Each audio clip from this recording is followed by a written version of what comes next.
Hello student, कैसे हो बेटा। तो बेटा आप लोगों ने इससे प्रीवियस वीडियो देखा होगा, उसके अंदर हमने HOH हीट ऑफ हाइड्रोजनेशन के बारे में डिस्कस किया था। आज के इस वीडियो लेक्चर में हम HOC हीट ऑफ कंबेसेशन के बारे में डिस्कस करेंगे। दोनों एक दूसरे के सिमिलर ही है। उसके अंदर हम हाइड्रोजन को ऐड करते हैं, इसके अंदर हम उसको बर्न करते हैं। तो सबसे पहले तो हम यहाँ से इसकी डेफिनेशन के बारे में डिस्कस करेंगे और उसके बाद में फिर हम यहाँ से इसका कुछ कॉन्सेप्ट। तो देखिएगा बेटा, हम सबसे पहले यहाँ से डेफिनेशन की बात करें कि हीट ऑफ कंबेसेशन क्या होता है। तो हीट ऑफ कंबेसेशन का मतलब है it is amount of energy release. ध्यान रखना, ये भी आपकी अमाउंट ऑफ एनर्जी जो रिलीज होती है कब, तो it is the amount of energy release when 1 mole of hydrocarbon burn is known as HOC। ध्यान रखना बेटा, 1 मोल हाइड्रोकार्बन को बर्न करने पर वहां से जो एनर्जी रिलीज होती है उसे ही हम क्या बोलते हैं, HOC बोलते हैं, हीट ऑफ कंबेसेशन। इसके अंदर मैं एक एग्जांपल ले रहा हूं, जैसे मैंने फॉर्मूला लिया है CnH2n+2, अर्थात ये आपके एल्केन सैचुरेटेड का फॉर्मूला है। इसके लिए हम यूज करते हैं 3n+1/2O2। इसको O2 की प्रेजेंस में बर्न करेंगे तो यहाँ से मेरे पास NCO2 प्लस N+1H2O और साथ में यहाँ से बेटा एनर्जी रिलीज होती है। अब आप देखो, एनर्जी रिलीज हो रही है, इसका मतलब ये तो क्लियर हो गया कि it is the exothermic process. ये आपका एक्सोथर्मिक रिएक्शन है जिसके अंदर एंथैल्पी की वैल्यू किस में आएगी बेटा, नेगेटिव में आएगी। अब हम यहाँ से डिस्कस करते हैं कॉन्सेप्ट में। तो आप देखिएगा, सबसे पहले मैंने लिया है CH3H, डबल बॉन्ड CH3 और H, 6,2 ब्यूटीन लिया बेटा, 6,2 ब्यूटीन। और 6,2 ब्यूटीन जो है इसकी स्टेबिलिटी ट्रांस के कंपेयर में लेस है। ये आपका लेस स्टेबल है, क्यों, due to repulsion between same group. अर्थात यहाँ पर आपके जो सेम ग्रुप है उनके बीच में रिपल्सन हो रहा है, इसलिए इसका स्टेबिलिटी क्या होगा बेटा, लेस होगा। अगर इसका स्टेबिलिटी लेस होगा तो बेटा ये आपको पता है क्या होगा, मोर रिएक्टिव भी होगा।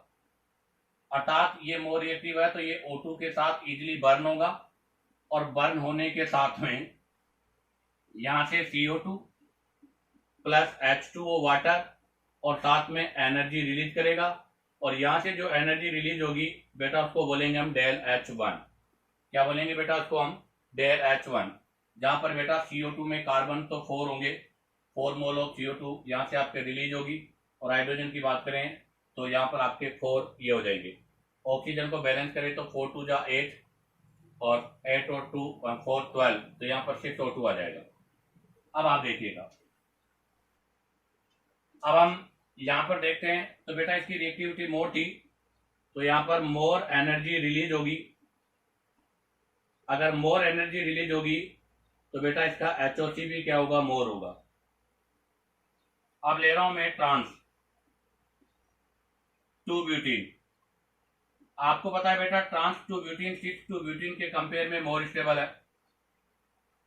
यह है आपके ट्रांस 2 ब्यूटीन, ये बेटा मोर स्टेबल, क्यों, ड्यू टू नो रिपल्सन।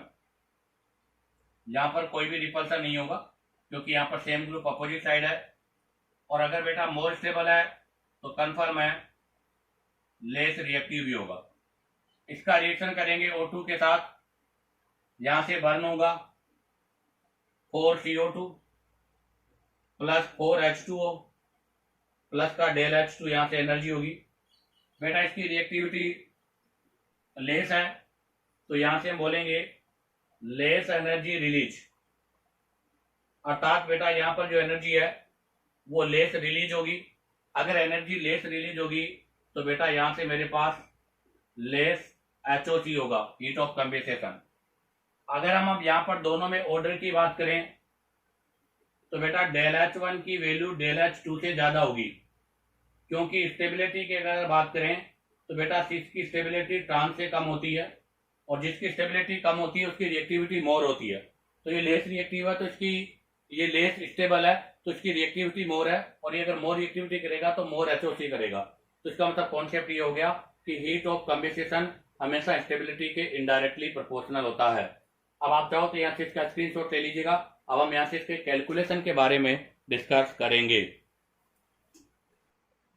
तो देखिएगा बेटा, अब हम यहाँ से डिस्कस करेंगे calculation of HOC, heat of कंबेंसेशन।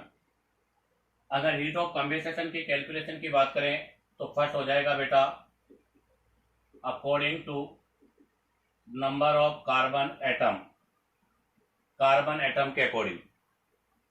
और अगर सेकंड की बात करूं मैं तो सेकंड होगा according to stability of compound.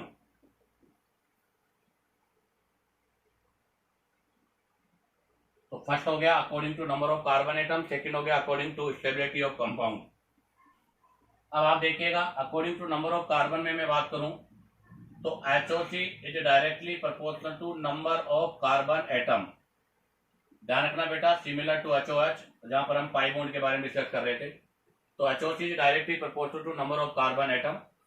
और अगर इसकी बात करें according to stability of compound, तो ये आपका कब लगेगा, ये लगेगा if number of carbon atom same, if number of carbon atom same.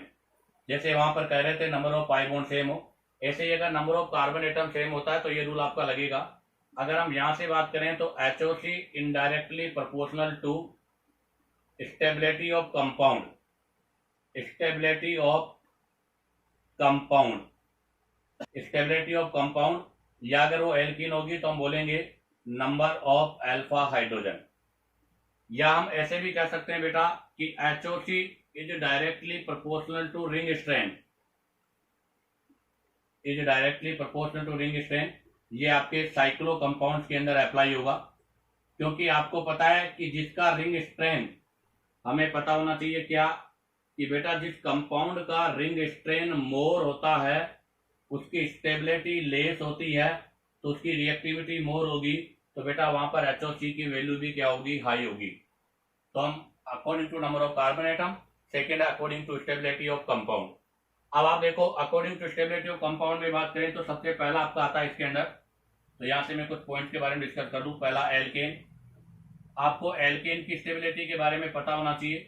तो बेटा स्टेबिलिटी ऑफ एल्केन की अगर हम बात करें तो is directly proportional to branching होती है, अर्थात एल्कीन की स्टेबिलिटी ब्रांचिंग के डायरेक्टली प्रोपोर्शनल है। कहने का मतलब क्या है, तो कहने का मतलब यह है बेटा कि अगर आपके पास मोर ब्रांचड स्ट्रक्चर होगी, अगर आपके पास मोर ब्रांचड स्ट्रक्चर होगी तो बेटा वो मोर कॉम्पैक्ट होगी या सिमेट्रिकल होगी। अगर वो मोर कॉम्पैक्ट होगी तो बेटा वहां पर साइज क्या होगा, लेस होगा। अगर बेटा साइज लेस होगा तो कंफर्म है रिपल्सन क्या होगा, कम होगा। और अगर रिपल्सन कम होगा तो डेफिनेट है स्टेबिलिटी क्या होगी, मोर होगी। तो ध्यान रखना, अगर स्टेबिलिटी ऑफ एल्केन की अगर हम बात करें तो बेटा हमेशा आपके ब्रांचिंग के डायरेक्टली प्रोपोर्शनल है एल्केन में। तो नंबर टू अगर एल्कीन में बात करूं मैं तो बेटा एल्कीन के अंदर स्टेबिलिटी ऑफ एल्कीन जो है वो directly proportional to number of alpha hydrogen है। तो यहाँ पर नंबर ऑफ अल्फा हाइड्रोजन पर है। नंबर थ्री एल्काइन की मैं बात करूं तो बेटा एल्काइन के अंदर भी स्टेबिलिटी ऑफ एल्काइन जो है वो भी आपके नंबर ऑफ अल्फा हाइड्रोजन पर, अर्थात एसिडिक हाइड्रोजन पर डिपेंड करेगी। और नंबर 4 अगर साइक्लो कंपाउंड में बात करूं, साइक्लो कंपाउंड अगर है तो साइक्लो कंपाउंड में stability of cyclo compound indirectly proportional to ring strain होगा, क्योंकि जिसका रिंग स्ट्रेन ज्यादा होगा उसकी स्टेबिलिटी कम होगी, और जिसकी स्टेबिलिटी कम होगी बेटा उसका HOC मोर होगा। तो हमें कैलकुलेशन ऑफ HOC के लिए ये पॉइंट आपको लर्न होने चाहिए इसी के द्वारा हम HOC की वैल्यू कैलकुलेट करेंगे। अब हम यहाँ से फर्स्ट पॉइंट के बारे में डिस्कस करेंगे। आप चाहो तो यहाँ से इसका स्क्रीनशॉट ले लीजिएगा। तो देखिएगा बेटा, अब हम यहाँ से डिस्कस करेंगे पॉइंट नंबर 1 ए वाला, अर्थात HOC मतलब डायरेक्ट में बात करूं तो according to number of carbon atom. आपको पता है बेटा, जितने ज़्यादा कार्बन होंगे उतनी ज़्यादा एनर्जी रिलीज होगी। तो इसका मतलब HOC is directly proportional to number of carbon atom. Carbon atom के डायरेक्टली प्रोपोर्शनल है। जिसके अंदर सबसे फर्स्ट एग्जांपल ले रहा हूं मैं। सबसे पहले मैंने लिया साइक्लोप्रोपेन, फिर लिया बेटा साइक्लोब्यूटेन, फिर लिया साइक्लोपेंटेन और उसके बाद में लिया साइक्लोहेक्सेन। आप बताओ यहाँ पर HOC का ऑर्डर क्या होगा। तो बेटा फर्स्ट में 3 कार्बन है, इसमें आपके पास 4 कार्बन है, नेक्स्ट वाले में 5 कार्बन है और नेक्स्ट वाले में 6 कार्बन है। तो हमें पता है कि लेफ्ट टू राइट जाने पर नंबर ऑफ कार्बन एटम बढ़ रहा है। नंबर ऑफ कार्बन एटम बढ़ेगा तो HOC की वैल्यू भी बढ़ेगी, क्योंकि जितने ज़्यादा कार्बन होंगे उनको बर्न करने पर एनर्जी भी उतनी ज़्यादा रिलीज होगी। तो यहाँ पर HOC का ऑर्डर ये होगा। अब आ जाएगा नंबर 2।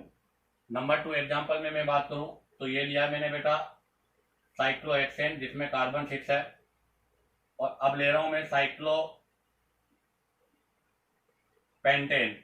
इसमें कार्बन 7 है, और अब मैं ले रहा हूँ बेटा साइक्लोब्यूटेन, जिसके अंदर कार्बन 8 है, 4 5 6 7 8। तो बताओ यहाँ पर HOC की वैल्यू क्या होगी। तो बेटा यहाँ पर HOC की वैल्यू ये होगी, क्योंकि लेफ्ट टू राइट जाने पर नंबर ऑफ कार्बन एटम बढ़ रहा है, नंबर ऑफ कार्बन एटम बढ़ेगा तो HOC की वैल्यू भी क्या होगी बेटा, बढ़ेगी। ये सभी एल्केन के अंदर अभी। उसके बाद ले रहा हूँ नंबर 3। नंबर 3 में अगर मैं बात करूँ तो नंबर 3 के अंदर मैंने जो एग्जाम्पल लिया है उसमें ये एग्जाम्पल लिया है,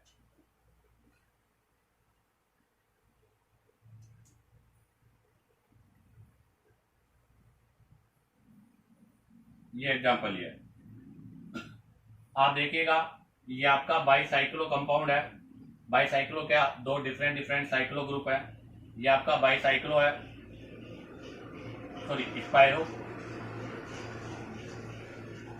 ये आपका स्पाइरो है, ये आपका बाईसाइक्लो है, और ये 2 साइक्लो कंपाउंड जोड़े हैं। यहाँ पर नंबर ऑफ कार्बन की बात करें तो 1 2 3 4 5 6, यहाँ टोटल 6 कार्बन है। यहाँ कार्बन की बात करें तो 1 2 3 4 5, यहाँ पर 5 कार्बन है, और बेटा यहाँ पर आपके पास 4 कार्बन है। तो यहाँ पर HOC का ऑर्डर ये होगा। Next example number 4। Example number 4 की मैं बात करूं तो जरा देखिएगा, एग्जाम्पल नंबर 4 ये लिया है मैंने।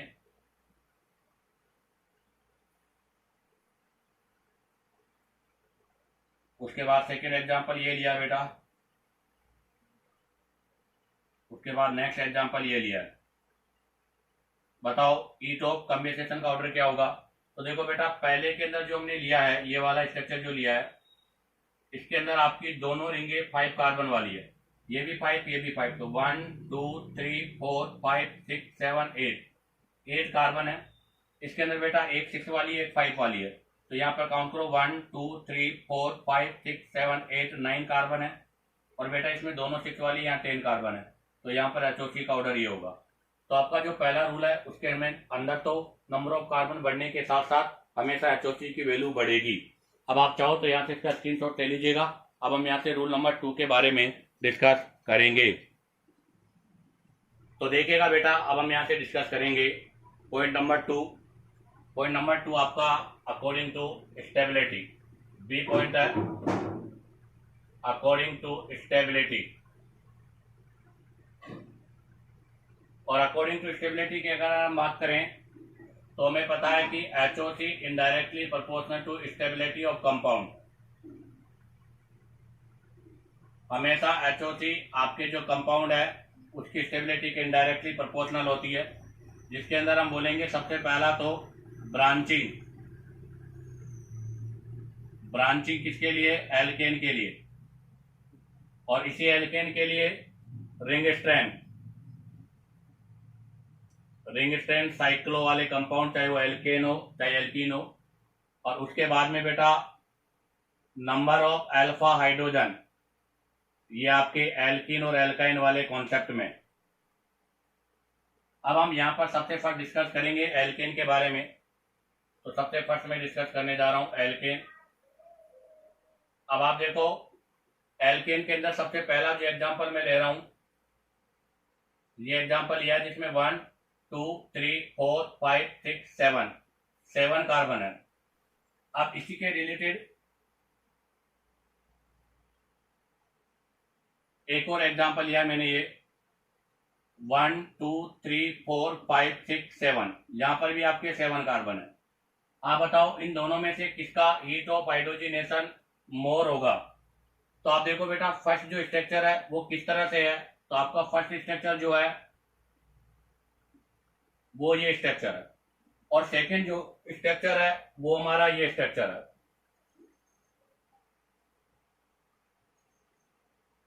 अब आप देखो बेटा ये आपका मोर ब्रांचड है, मोर ब्रांचिंग है, यहाँ पर लेस ब्रांचिंग है।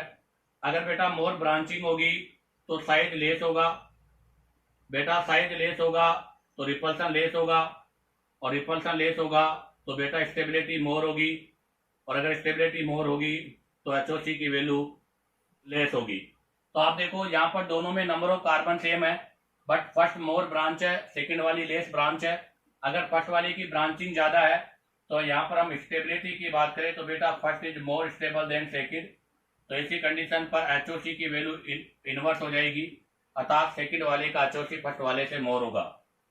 अब आ जाएगा एग्जाम्पल नंबर 2। एग्जाम्पल नंबर 2 में मैं बात करूं तो एग्जाम्पल नंबर 2 में मैंने लिया है पहला साइक्लोहेक्सेन, फिर लिया है साइक्लोपेंटेन के साथ मिथाइल, फिर साइक्लोब्यूटाइल के साथ इथाइल, और फिर साइक्लोप्रोपेन लिया है, उस पर हमने इथाइल और मिथाइल। अब आप देखो बेटा इसमें भी नंबर ऑफ कार्बन 6 है, इसमें भी 6 है, इसमें भी 6 है, और इसमें भी 6 है। नंबर ऑफ कार्बन सब में सेम है। तो यहाँ पर हम स्टेबिलिटी का ऑर्डर देखेंगे। आपको पता है बेटा यहाँ पर कार्बन रिंग में 6 है, यहाँ पर 5 है, यहाँ पर 4 है, यहाँ पर 3 है। तो यहाँ पर स्टेबिलिटी का फैक्टर कंसिडर होगा। तो आप देखो लेफ्ट टू राइट जाने पर number of carbon in ring, ध्यान रखना बेटा number of carbon in ring decrease हो रहा है। तो ऐसी कंडीशन पर बेटा रिंग स्ट्रेन जो है वो बढ़ेगा। अगर रिंग स्ट्रेन बढ़ेगा तो कन्फर्म स्टेबिलिटी घटेगा, और अगर स्टेबिलिटी घटेगा तो बेटा एचओसी हीट ऑफ कंडेंसेशन भी बढ़ेगा। तो अगर हम यहाँ पर स्टेबिलिटी के ऑर्डर की बात करें तो स्टेबिलिटी का order A B C D होगा, बट एचओसी का ऑर्डर जो है इसका इनवर्स हो जाएगा, अर्थात डी वाले का एचओसी सबसे ज्यादा हो जाएगा। इसी के सिमिलर एक और क्वेश्चन ले लूं मैं यहाँ से, नंबर 3। यही एग्जांपल दोबारा रिपीट कर देता हूं मैं, थोड़ा सा स्ट्रक्चर चेंज कर दूं। 6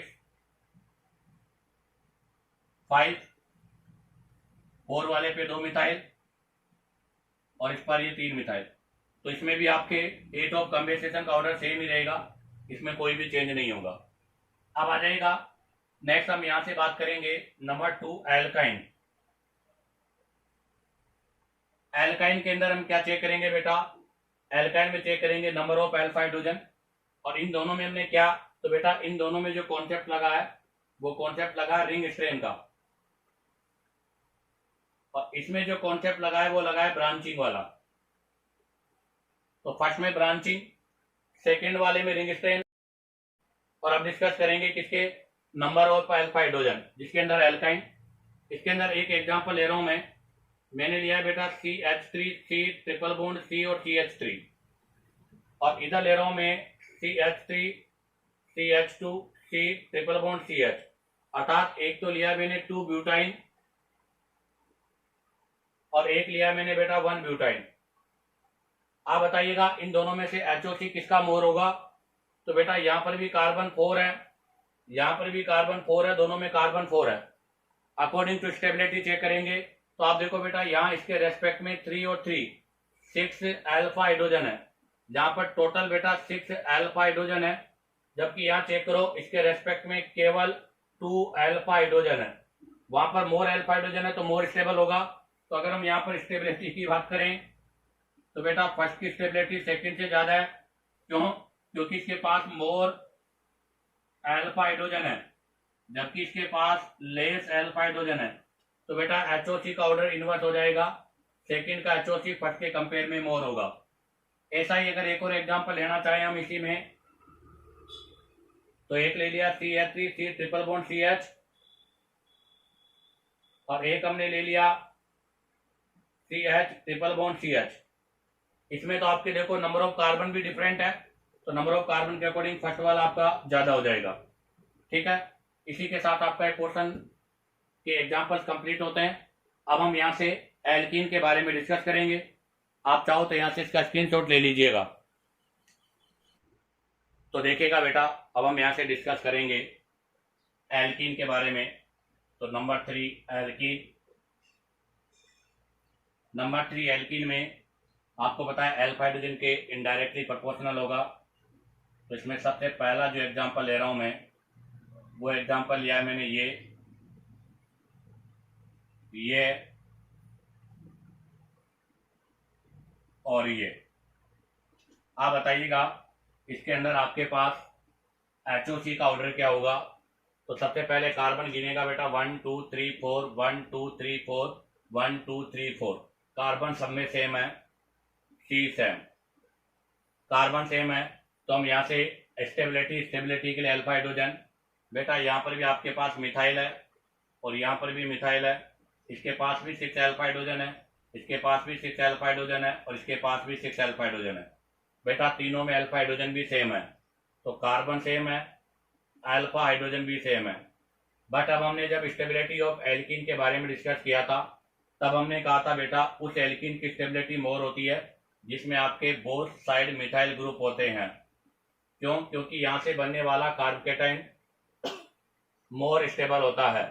तो आप जरा देखो, अगर यहाँ से हम हाइपर कॉन्जुगेशन के वाया देखें तो हाइपर कॉन्जुगेशन के वाया भी चेक कर सकते हैं। तो इसको हाइपर कॉन्जुगेशन के वाया चेक करूं मैं, तो देखो यहाँ पर डबल बॉन्ड हो जाएगा, इस वाले कार्बन पे नेगेटिव हो जाएगा अकॉर्डिंग टू हाइपर कॉन्जुगेशन। कैसे हुआ, चलो एक्सप्लेन कर देता हूं मैं। H,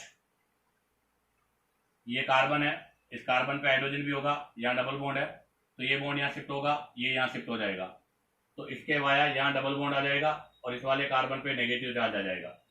अब आप देखो इसके रेस्पेक्ट में, अब हम यहाँ पर भी यही चीज अप्लाई करते हैं। तो आप देखो यहाँ पर कार्बन के साथ हाइड्रोजन है, ये बॉन्ड है, ये बॉन्ड है, और ये आपका CH3 ग्रुप है, और यहाँ डबल बॉन्ड है, ये बॉन्ड यहाँ शिफ्ट होगा और ये यहाँ पे आ जाएगा। तो यहाँ से मेरे पास जो नेक्स्ट स्ट्रक्चर बनेगी, यहाँ डबल बॉन्ड होगा, यहाँ पर कार्बन पे नेगेटिव आ जाएगा और ये CH3 हो जाएगा। ये आपका 2 डिग्री बन गया। आपको पता है स्टेबिलिटी ऑफ कार्ब एनाइन में बात करें तो बेटा हमें पता है क्या कि स्टेबिलिटी ऑफ कार्ब एनाइन में 1 डिग्री की स्टेबिलिटी 2 डिग्री से मोर है। तो इसका मतलब यहाँ पर अगर स्टेबिलिटी की बात करें तो बेटा यहाँ पर स्टेबिलिटी थर्ड की ज्यादा होगी।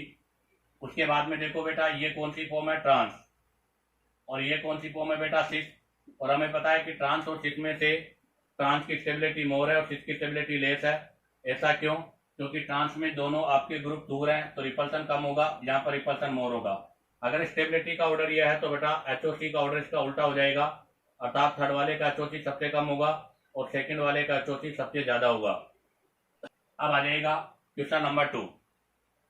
क्वेश्चन नंबर 2 के अंदर देखिएगा, यहां से मैं एग्जांपल ले रहा हूं CH2 डबल बॉन्ड और ये रिंग, यहां पर मैंने लिया एग्जांपल CH3 और ये डबल बॉन्ड, और नेक्स्ट में मैंने लिया बेटा यहाँ पर CH3 और ये।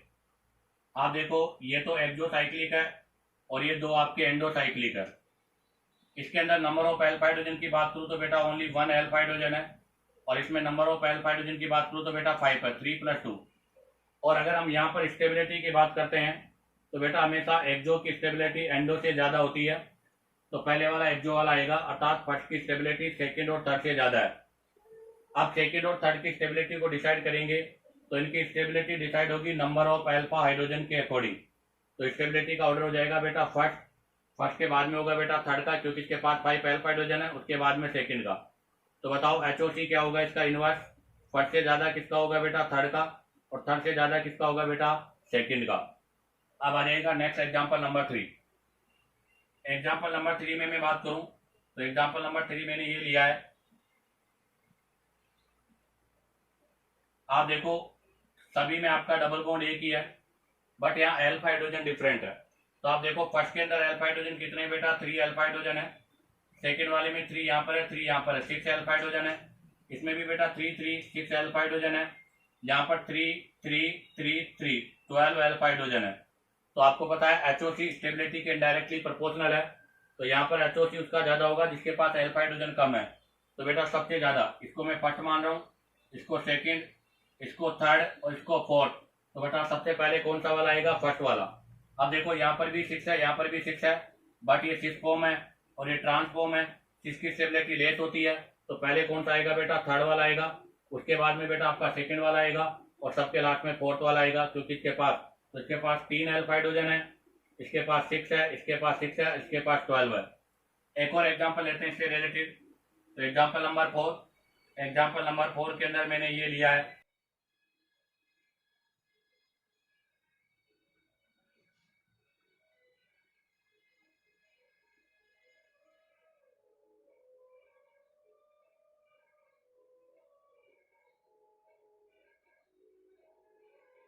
तो देखिएगा नेक्स्ट एग्जांपल नंबर 4 में भी हम number of alpha hydrogen check करेंगे। तो यहाँ पर आपके पास एल्फा हाइड्रोजन कितने हैं बेटा, तो 3 3 और 3, टोटल 9 एल्फा हाइड्रोजन है। सेकेंड में चेक करो बेटा 2 यहाँ पर है, 3 यहाँ पर है, 5 एल्फा हाइड्रोजन है। नेक्स्ट में चेक करो बेटा यहाँ पर केवल 2 एल्फा हाइड्रोजन है। इसमें यहाँ पर आपके पास 3 था, यहाँ पर 2 था, इसमें यहाँ पे 2 है। इसमें चेक करो बेटा यहाँ पर 1 है, तो यहाँ पर 1 एल्फा हाइड्रोजन है। और एचओसी एल्फा हाइड्रोजन के इनडायरेक्टली प्रोपोर्शनल है। तो इसका मतलब सबसे ज्यादा एचओसी किसका होगा, तो सबसे ज्यादा एचओसी बेटा किसका होगा, फोर्थ वाले का। इसको मैं फर्स्ट मान लेता हूँ, इसको सेकेंड, इसको थर्ड और इसको फोर्थ। तो बेटा सबसे ज्यादा एचओसी होगा फोर्थ वाले का, क्योंकि इसके पास 1 एल्फा हाइड्रोजन है। उसके बाद में बेटा किसका होगा, थर्ड वाले का, क्योंकि इसके पास 2 है। उसके बाद बेटा सेकेंड वाले का, क्योंकि इसके पास 5 है। और सबसे लास्ट वाले में फर्स्ट का, क्योंकि इसके पास 9 है। तो इसी के साथ आपके ये एल्कीन के कुछ एग्जाम्पल कंप्लीट हुए हैं जो नंबर ऑफ एल्फा हाइड्रोजन से रिलेटेड है। अब हम इसके अंदर कुछ और स्पेशल केस के बारे में डिस्कस करेंगे। तो देखिएगा बेटा, अभी हमने एल्कीन के अंदर एल्फा हाइड्रोजन वाले क्वेश्चंस के बारे में डिस्कशन किया था। अब हम यहाँ से डिस्कस करते हैं। नेक्स्ट पॉइंट है कि हमें पता है बेटा कि अगर आपके पास डाइन है और उस डाइन के अंदर दोनों कार्बन दोनों डबल बॉन्ड पर जीआई हो रही है, तो ट्रांस ट्रांस वाले की स्टेबिलिटी हमेशा ट्रांस सिस वाले से ज़्यादा होती है और ट्रांस सिस वाले की स्टेबिलिटी सिस से ज़्यादा होती है। तो बताओ इनके एचओसी का ऑर्डर क्या होगा, तो इनके एचओसी का ऑर्डर उल्टा हो जाएगा। अर्थात सिस वाले की एचओसी सबसे ज़्यादा और ट्रांस ट्रांस वाले की एचओसी सबसे कम होती है। इससे रिलेटेड एक एग्जाम्पल है जो कि आईआईटी में आ चुका है एग्जाम्पल। आप देखिएगा ये एग्जाम्पल यहाँ डबल बॉन्ड है और यहाँ डबल बॉन्ड है। इसके अलावा एक और एग्जाम्पल ले रहा हूँ इसी के अंदर।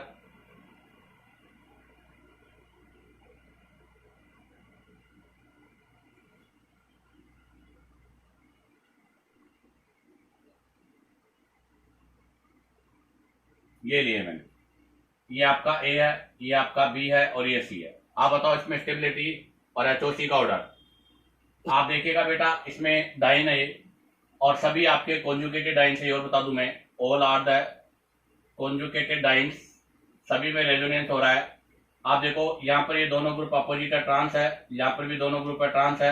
अर्थात फर्स्ट वाला आपका टी है। सेकेंड में आप देखो इसके अंदर डबल बॉन्ड पे दोनों ग्रुप ऊपर है, इसमें दोनों ग्रुप नीचे हैं, तो इसमें दोनों ग्रुप सिस है, तो ये आपके सिस है। यहाँ पर देखो बेटा इसमें दोनों ग्रुप ऊपर है, तो ये तो सिस है, इसमें एक ग्रुप ऊपर है, एक ग्रुप ट्रांस है, तो यहाँ पर आपके पास सिस और ट्रांस है। तो बताओ अगर मैं स्टेबिलिटी की बात करूँ तो स्टेबिलिटी किसकी ज्यादा है बेटा, ए वाले की, क्योंकि दोनों ट्रांस है। उसके बाद में सी वाले की, उसके बाद में बी वाले की। तो बताओ एचओसी का ऑर्डर क्या होगा, एचओसी सबसे ज्यादा किसका होगा बेटा, बी का, फिर होगा सी का और सबसे लास्ट में होगा ए का, क्योंकि एचओसी स्टेबिलिटी के इनडायरेक्टली प्रोपोर्शनल होती है। अब आ जाएगा नेक्स्ट पॉइंट। नेक्स्ट पॉइंट में अगर मैं बात करूं तो बेटा हमें पता है कि कॉन्जुगेटेड जॉइंट्स होती जो है, कॉन्जुगेटेड जॉइंट्स की स्टेबिलिटी सबसे ज्यादा होती है। उसके बाद में होती है बेटा आइसोलेटेड की, और आइसोलेटेड के बाद में सबसे लीस्ट स्टेबल होता है क्यूमुलेटेड। ऐसा क्यों, क्योंकि कॉन्जुगेटेड में तो रेजोनेंस होता है और इन दोनों में जो कंपेयर होता है वो अल्फा हाइड्रोजन के अकॉर्डिंग होता है। तो यहाँ अल्फा हाइड्रोजन के अकॉर्डिंग डिसाइड करते हैं। तो सबसे ज्यादा आपका कॉन्जुगेटेड, फिर आइसोलेटेड, उसके बाद में कौन सा आएगा, क्यूमुलेटेड आएगा। और एचओसी की बात करें तो एचओसी में इसका जस्ट उल्टा ऑर्डर हो जाएगा। ये ऑर्डर अभी हमने जो लिखा है वो किसका लिखा है, स्टेबिलिटी का। एचओसी का ऑर्डर इसका इन्वर्स हो जाएगा। अब इससे रिलेटेड एक एग्जांपल कराता हूँ, देखिएगा। मैंने एग्जांपल लिया है साइक्लोहेक्सेन, यहाँ पर डबल बॉन्ड, यहाँ डबल बॉन्ड। सेकेंड एग्जांपल लिया है मैंने बेटा आपके पास ये, और थर्ड एग्जांपल लिया है आपके पास ये ए है, ये बी है और ये सी है। बताओ यहाँ पर एचओसी का ऑर्डर क्या होगा। तो आप देखिएगा फर्स्ट वाली जो है वो है आपकी आइसोलेटेड, सेकंड वाली है बेटा कॉन्जुगेटेड, और थर्ड वाली है आइसोलेटेड। इसका मतलब ये तो कंफर्म हो गया कि स्टेबिलिटी में बी की स्टेबिलिटी ज्यादा होगी कंपेयर टू ए और सी, क्योंकि बी जो है वो आपका कॉन्जुगेटेड सिस्टम है और ए और सी आपका आइसोलेटेड सिस्टम है। अब आप देखो इसमें नंबर ऑफ एल्फा हाइड्रोजन की बात करूं तो 2 2 2 2, यहाँ पर टोटल 8 एल्फा हाइड्रोजन है, जबकि यहाँ पर बेटा 1 1 2 एल्फा हाइड्रोजन है। तो यहाँ पर according to number of alpha hydrogen के हिसाब से मैं बात करूं तो यहाँ पर स्टेबिलिटी आ रही है बी के बाद में आएगा बेटा ए, और ए के बाद में आएगा बेटा सी। तो बताओ एचओसी का ऑर्डर क्या हो जाएगा, उल्टा हो जाएगा। सबसे ज्यादा सी का, फिर ए का, और सबसे लास्ट में बी का हो जाएगा। एक और एग्जांपल देखिएगा इसी से रिलेटेड, एक और एग्जांपल लेते हैं बेटा इसी से रिलेटेड। फर्स्ट एग्जांपल में देखो ये बेंजीन रिंग और उसके साथ में साइक्लोहेक्सेन रिंग। सेकंड में देखो आप ये बनाया मैंने, और थर्ड में देखिएगा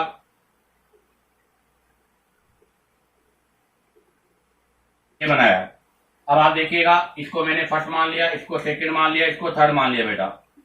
फर्स्ट वाले में अगर हम बात करें तो यहाँ पर तो बेटा ये बेंजीन है, एरोमेटिसिटी है इसके अंदर, अर्थात हमारे पास यहाँ पर बेंजीन रिंग है और बेंजीन रिंग के अंदर एरोमेटिक कैरेक्टर है, और एरोमेटिक कैरेक्टर है तो बेटा ये तो आपका हाईली स्टेबल हो गया। सेकंड वाला आइसोलेटेड है और थर्ड वाला आपका कॉन्जुगेटेड है, क्योंकि पाई सिग्मा पाई। तो थर्ड वाला कॉन्जुगेटेड है, सेकंड वाला आइसोलेटेड है, फर्स्ट वाला तो आपके एरोमेटिसिटी की वजह से हाईली स्टेबल है। तो अगर स्टेबिलिटी की बात करूं तो बेटा फर्स्ट, उसके बाद थर्ड और उसके बाद सेकंड, क्योंकि थर्ड वाला आपका सेकंड वाला आइसोलेटेड है, थर्ड वाला कॉन्जुगेटेड है, फर्स्ट वाला भी कॉन्जुगेटेड है, बट कॉन्जुगेटेड के साथ साथ एरोमेटिक भी है। तो बताओ एचओसी का ऑर्डर क्या होगा, एचओसी का ऑर्डर जस्ट का इनवर्स हो जाएगा, अर्थात सेकंड वाले का एचओसी सबसे ज्यादा होगा। इसी के साथ आपके दोनों पॉइंट क्लियर होते हैं। आप चाहो तो यहाँ से इसका स्क्रीनशॉट ले लीजिएगा। अब हम यहाँ पर मिक्स एग्जाम्पल्स के बारे में डिस्कस करेंगे। तो देखिएगा अब हम डिस्कस करेंगे मिक्स एग्जाम्पल। आपके पास जो फर्स्ट एग्जाम्पल गिवन है उस एग्जाम्पल में देखिएगा बेटा, सबसे पहले नंबर ऑफ कार्बन। तो यहाँ पर आपके पास 7 कार्बन है, इसमें भी 7 कार्बन है, इसमें भी 7 कार्बन है, बट इसमें 8 कार्बन है। इसका मतलब ये हो गया कि अगर हम यहाँ पर एचओसी की बात करें तो बेटा डी वाले का एचओसी सबसे ज्यादा होगा। ये डी है, ये आपका सी है, ये बी है और ये ए है, क्योंकि डी वाले के पास नंबर ऑफ कार्बन 8 है। अब आप देखो बाकी ए बी सी तीनों में नंबर ऑफ कार्बन आपके पास क्या है बेटा, 7 है, तो वो डिसाइड होगा अकॉर्डिंग टू एल्फा हाइड्रोजन। यहाँ पर एल्फा हाइड्रोजन की बात करें तो 2 + 2 = 4 एल्फा हाइड्रोजन। यहाँ पर एल्फा हाइड्रोजन की बात करूँ तो बेटा 3 यहाँ पर है, 2 यहाँ पर है, 2 यहाँ पर है, तो यहाँ पर आपके पास 7 एल्फा हाइड्रोजन है। इस वाले में देखो बेटा 1 यहाँ पर है, 2 यहाँ पर है, 3 एल्फा हाइड्रोजन है। तो इसका मतलब एचओसी एल्फा हाइड्रोजन के इनडायरेक्टली प्रोपोर्शनल है। तो उसके बाद में कौन सा आएगा, सी वाला, सी के बाद में कौन सा आएगा बेटा, ए वाला, उसके बाद कौन सा आएगा, बी वाला, क्योंकि इनके अंदर कार्बन तो 7 है but number of alpha hydrogen के हिसाब से डिसाइड हुआ है, क्योंकि सी वाले के पास 3 एल्फा हाइड्रोजन है, इस वाले के पास में 4 एल्फा हाइड्रोजन है और बी वाले के पास 7 एल्फा हाइड्रोजन है। तो यहाँ पर आपका एचओसी का ऑर्डर होगा D C A B. Question number 2 में देखो बेटा नंबर ऑफ कार्बन, यहाँ पर आपके नंबर ऑफ कार्बन 1 2 3 4 5 है। यहाँ देखो 1 2 3 4 5 है, फर्स्ट में 5 है, सेकंड में 5 है, 1 2 3 4 5, यहाँ पर भी 5 है, और लास्ट में देखो 1 2 3 4, यहाँ पर 4 है। इसका मतलब ये तो क्लियर हो गया कि बेटा यहाँ पर डी का एचओसी सबसे कम होगा, क्योंकि इसके पास कार्बन 4 है, जबकि ए बी सी इनका ज्यादा होगा क्योंकि इन पे कार्बन 5 है। अब आप देखो जिन पे कार्बन 5 है उन पे अल्फा हाइड्रोजन चेक करेंगे। यहाँ नंबर ऑफ अल्फा हाइड्रोजन की बात करें तो बेटा 2 अल्फा हाइड्रोजन है। यहाँ पर अल्फा हाइड्रोजन की बात करें तो बेटा यहाँ पर 3 है, यहाँ पर 2 है, 5 अल्फा हाइड्रोजन है। जबकि यहाँ देखो बेटा 2 है और यहाँ पर 3 है, यहाँ पर भी 5 अल्फा हाइड्रोजन है।